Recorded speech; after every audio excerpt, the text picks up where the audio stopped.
Welcome to Strange Tales, where the truth is stranger than fictions. Real stories, real people, secrets that were never meant to be told. Some will shock you, some will disturb you, and some will stay with you. I'm Cindy Lesiepani, and now today's tales begins like this. My name is not important. What matters is what happened to me in Umlazi a few years ago. I met a man from Zimbabwe. He was an illegal immigrant, working quietly, trying to survive like many others who came into South Africa looking for a better life.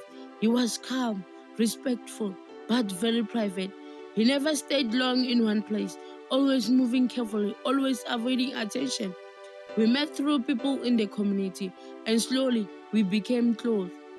He used to tell me stories about home, about Zimbabwe, about his village life. There was one place he always mentioned, a village called Buhera. He spoke about it more often, not just once or twice, but many times, like it carried meaning for him. That name stayed in my memory without me realizing it. Eventually, our relationship grew deeper. Then one day, he disappeared. No warning, no goodbye, no explanation. At first, I thought maybe he had been arrested or forced to move because of his situation as an undocumented foreigner. But weeks turned into months, and there was nothing. Life continued until I found out I was pregnant. I had no way to contact him, no number, no trace, nothing.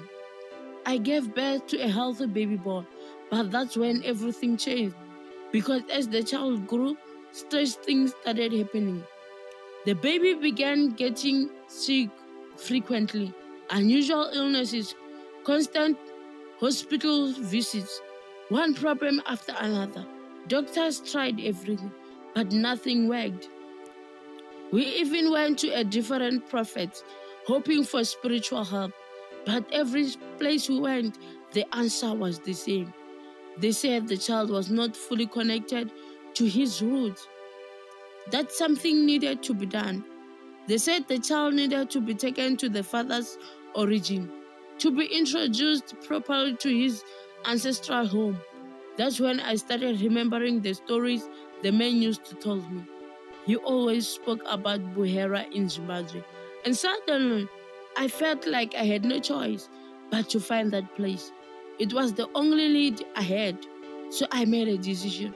I traveled to Zimbabwe with my child. It was not easy. I had no clear addresses, no contact, nothing, except that one village name he used to mention more often.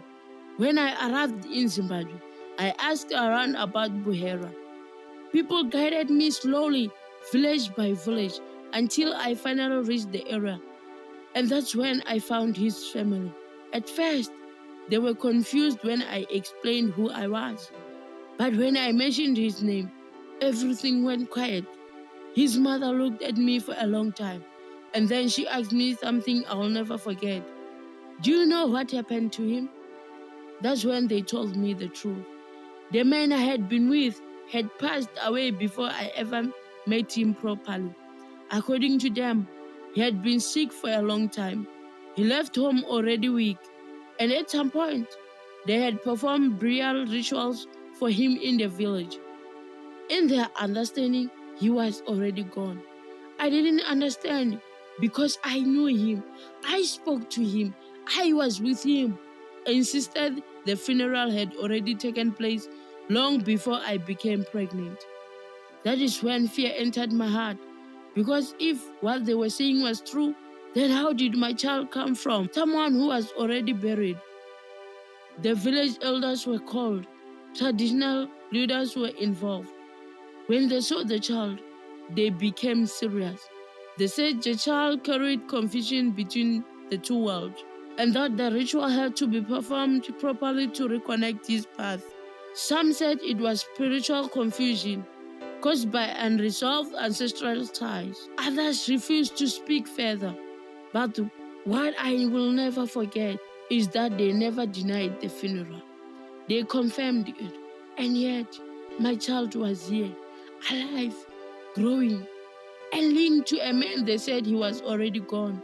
To this day, I still have no answers. Some say it is coincidence. Some say it is spiritual misunderstanding. Others say some stories will never be questioned too deeply.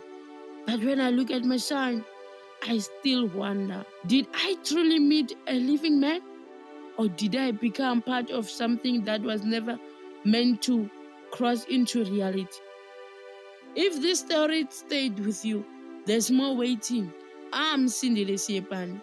Until next time, sleep carefully.